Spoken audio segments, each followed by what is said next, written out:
सरि लोगोफोर, गिबियावनो नोंथांमोनाव आङो निमाहा बिनो सानदों। नोंथांमोना भिडिअनि थाम्बनेलखौ नायनानै मिथिखाबाय जानांगौ। लोगोफोर, बावै सिगांसो आङो सान्ति गयारी एक्टरनि सायावहाय मोनसे भिडिअ बानायदोंमोन। बेयावहाय आङो बिथाङा मा जाहोननि थाखाय बे बुहुमनिफ्राय आनज्रायलांखो एबा जिउ गोमालांखो बेखौ आङो भिडिअआवहाय बुंलांनो बावदोंमोन। बेनि थाखायनो आं बे भिडिअखौ बानायफिननाय जाबाय लोगोफोर। आसा खालामो नोंथांमोना आंखौ निमाहा होगोन होनना। लोगोफोर, बिथाङा प्रेसार स्ट्रक जादोंमोन, जायनि थाखाय बिथाङा हरखाबै जोंखौहाय आरो बे बुहुमखौहाय नागारनानै थांदों।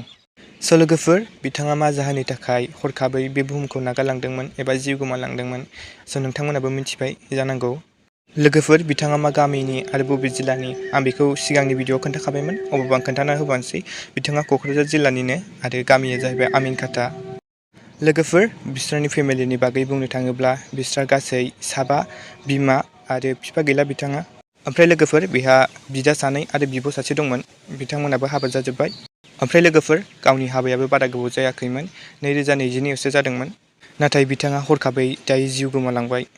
लोगोफोर, खनसेबाव बिथांनि थाखाय इसोरनावहाय आरज गाबबानो जाबाय, जाहाथे बिथाङा सोरगोआव आलो गोजोनै थाहैनो मोनो।